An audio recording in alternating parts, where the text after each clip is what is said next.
ब्रजभूषण जी उर्फ पंडित जी ने गीता ज्ञान ब्लॉग जब से लिखना शुरू किया, उनके जीवन में बहुत सारे बदलाव आए हैं। हर बदलाव अच्छा हो ये जरूरी नहीं, लेकिन उनके साथ इस मामले में लगभग सारे बदलाव अच्छे ही हुए हैं।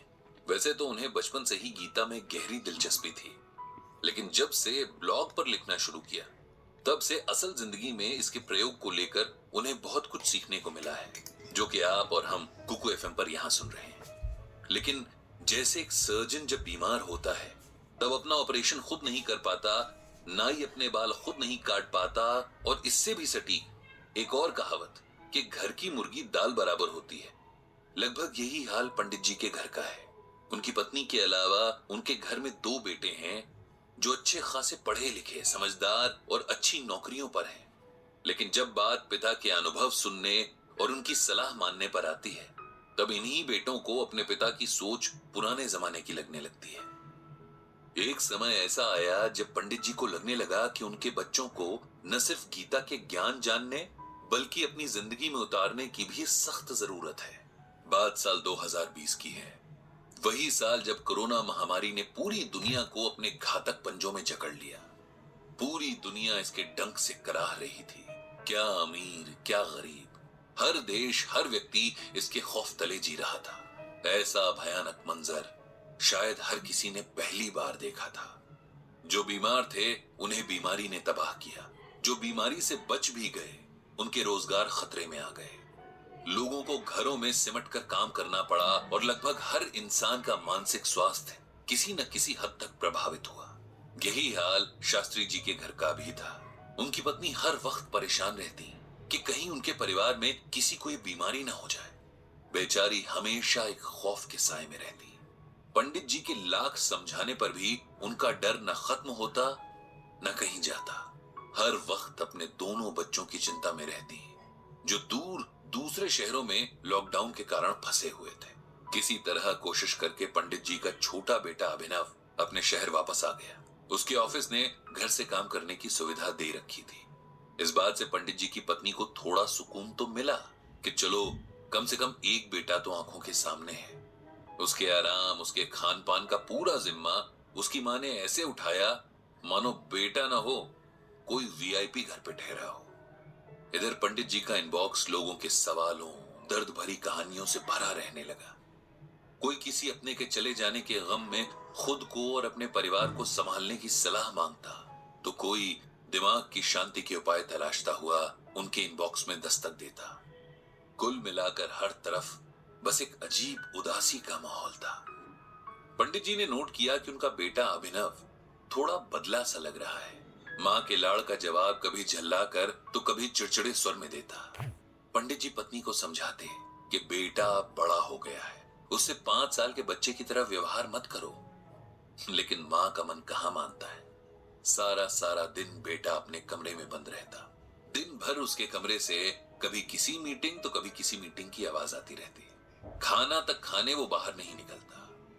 माँ से कहकर अपने कमरे में मंगवा लेता। इधर पिछले कुछ दिनों से उसके फोन पर चिल्लाने की आवाजें बाहर तक आने लगी थी। शुरू में पंडित जी ने सोचा कि काम का तनाव होगा। वैसे ही आजकल सबका समय खराब ही चल रहा है, जिसका असर लोगों के व्यवहार में दिख रहा है।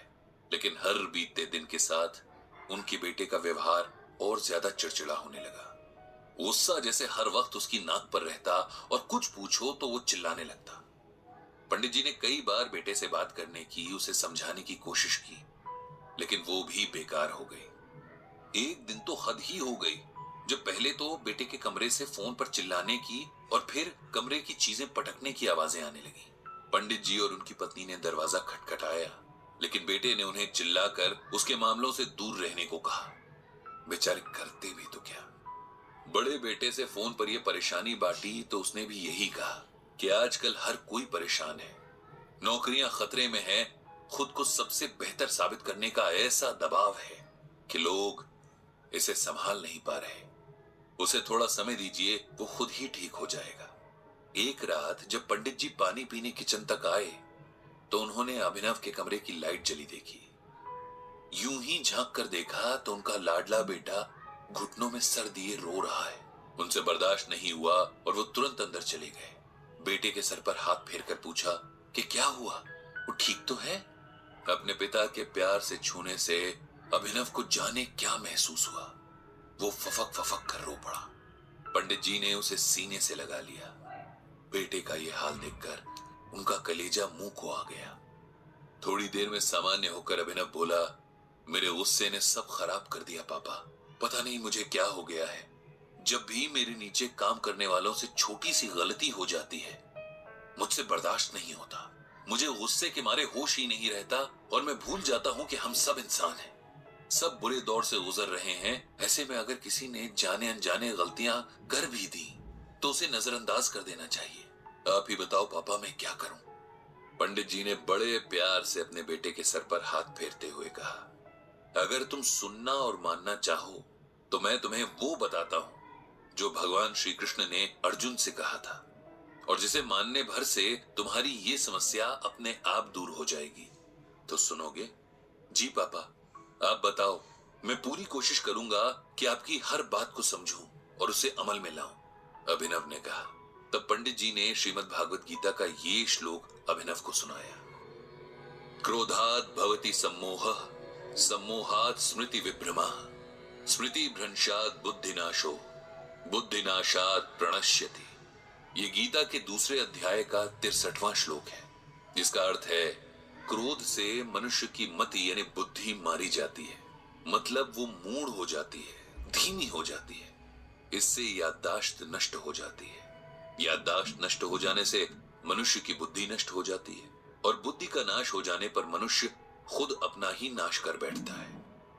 इस श्लोक में भगवान श्री कृष्ण अर्जुन को यह समझा रहे हैं कि कोई भी युद्ध सिर्फ ताकत से नहीं जीता जा सकता। आपको अपनी इंद्रियों को भी अपने नियंत्रण में रखना सीखना होगा, वरना आपको हराने के लिए बाहरी दुश्मनों की कोई जरूरत नहीं पड़ेगी। आप खुद के ही दुश्मन बन जाएंगे।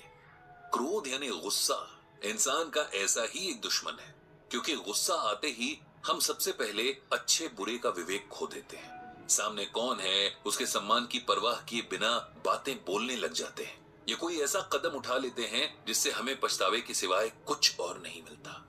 क्रोध बड़े से बड़े वीरों के बल को भी एक पल में समाप्त कर देता है, बड़े बड़े ज्ञानियों के ज्ञान को खत्म कर देता है, और जीवन भर के कमाए पुण्य और सम्मान को एक पल में चकनाचूर कर देता है। इसीलिए सबसे पहले अपने क्रोध को जीतना सीखो, तभी जिंदगी की बाकी लड़ाइयां जीत पाओगे। लेकिन मैं ये कैसे करूं पापा? अभिनव ने उदास आवाज में पूछा। बिल्कुल वैसे जैसे अपने बाकी के काम करते हो, अपने दिमाग को ये मैसेज देकर कि चाहे कुछ भी हो जाए, कैसी भी सिचुएशन हो, अपना आपा नहीं खोना है। दूसरों की जगह खुद को रखकर देखने की आदत बनानी है, और अगर किसी से कुछ ऐसा हो भी जाए जो गलत हो, हमारा नुकसान हुआ हो, तब भी पूरी कोशिश करनी है कि गुस्से के बजाय शांति और धैर्य से अगले को इसका एहसास कराया जाए।